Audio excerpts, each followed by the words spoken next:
Mary, do you know Jerry? Mary sighed. Yeah, she answered, not even looking up from the picture she was coloring. Jerry's a kid in my class. Everybody knows Jerry. Are you and Jerry friends?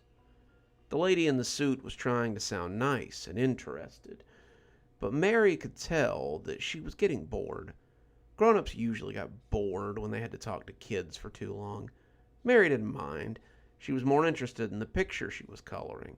It was going to be pretty when she was finished, and she wanted her mom to hang it on the fridge. No, Mary said, adding purple to her rainbow. I don't think Jerry has any friends.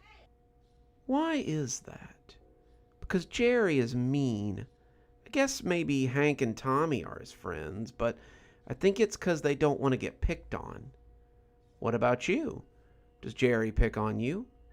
Mary laughed. Nah, 'cause I'd beat him up. He doesn't mess with me. The lady cleared her throat and looked behind her at the people in the glass. Mary went right on coloring her rainbow some more, and then moved on to the bear that was underneath it.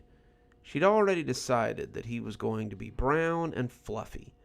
They had good pictures here, and Mary wanted to finish up before the lady made her leave and go home with her mom. Mary, can you tell me what happened today at the park? Oh, when the unicorn got Jerry, Mary said excitedly. The woman looked back again before moving on. Yes, I'd like to hear about that. Can you tell me about it? Yeah, I can do that, Mary said, finishing her bear and holding it up. How's it look? The lady smiled. It looks great, Mary, but we need to know about Jerry. He's in danger, and we need to help him so he can go home. Mary shook her head and laughed. He's not in trouble, silly. He's with the unicorn. Unicorns don't hurt people. Mary, please, we really need you to tell us what happened. Mary sighed. Okay. Can I have another picture to color while I do? The lady nodded, her mouth doing that thing it did when Mary's mother was getting fed up, and took out another color page. It was the one with the castle and the princess, and Mary smiled. She had really been hoping it would be that one. Okay, Mary. Now tell us what happened at the park today. Mary's crayon made an odd grating sound on the paper as she colored it. Well, I went to the park after school with Caleb. Caleb and I were going to meet Helen and Maggie to play Foursquare, but Jerry and Hank were already there, and they started trying to bully us. As she talked about it, Mary could see it like it was happening right in front of her. She'd been holding the big rubber ball as she and Caleb walked to the park, down from the school. Caleb was asking her if she wanted to come over afterward, and that was when Mary had seen them. Ugh, I thought they had detention. Caleb looked at the swings, trying to see what she was looking at, and she saw the fear fall over him like a warm blanket. They headed for the sandbox, both of them making a wide track around it and hoping not to be seen by Hank. He was still swinging as he talked to Jerry, and the bigger boy was humming something that Mary didn't know. Her friends were playing in the sandbox with their backs to the boys, clearly trying to pretend that they weren't there. It was a magic spell of sorts. If they ignored them, then the boys might not notice them, and they'd leave them alone.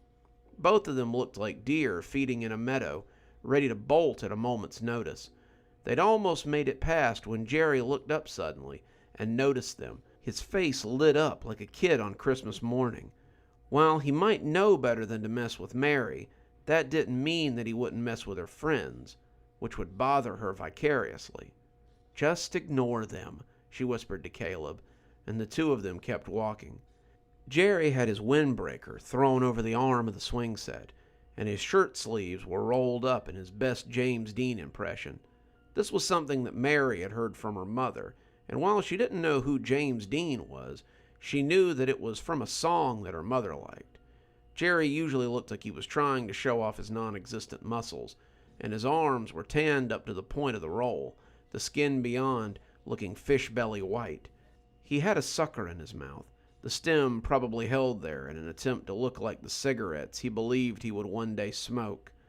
He started towards them. Then Hank put his feet down so he could join him as the swing came to a stop. When Jerry called Caleb's name, the smaller boy stopped in his tracks. "Caleb, why don't you come hang out with us?" Mary didn't stop, but Caleb had stopped and turned to look at the bigger boy. You always stopped when someone said your name. It was like a magic spell. Mary stopped and turned to look back at him, the two children having a silent mental tug-of-war between them for Caleb. "Well, I'd like to, Jerry, but..." Caleb seemed to forgot what he was about to say before picking up the threads again. "But I promised Mary that I'd play with her." He gripped the ball hard enough to dimple the rubber, and Jerry scoffed loud enough to make the girls in the sandbox look around nervously. "You don't really want to waste your whole day with a bunch of girls, do you, Caleb?" Caleb stuttered for a minute, looking between them as if torn, and that was when Mary grabbed his hand. "Go play with your own friends, Jerry. Caleb is coming to play with me." Jerry had his other hand, the red rubber ball trailing away with a series of pathetic tonk sounds, and was pulling him back towards the swing set. "He can make up his own mind, can't you, Caleb?" Now they were having a real tug-of-war over the boy, pulling him back and forth as they shouted at each other, and that was why Mary almost missed the unicorn entirely. She was just shouting at Jerry to let him go when she heard one of the girls in the sandbox gasp. She wasn't sure if it was Maggie or Helen, but she guessed it didn't matter. She recognized it as the noise that kids made when they saw something that really surprised them.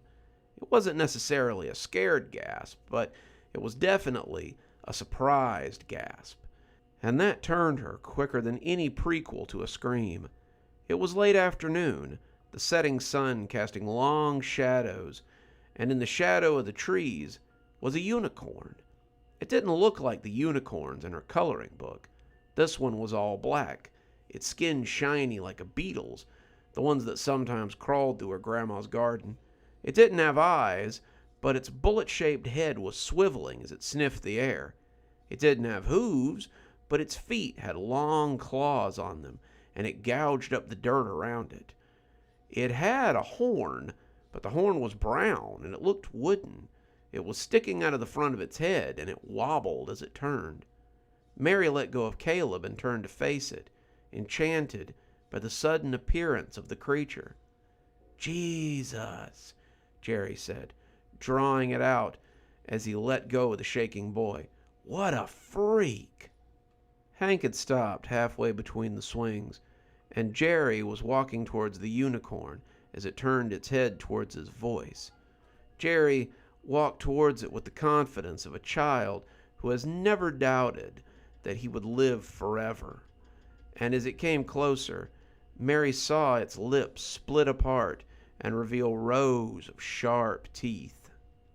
The horn wobbled a little more as it zeroed in on him, but if Jerry noticed, he never gave any indication. "What in the hell is that thing?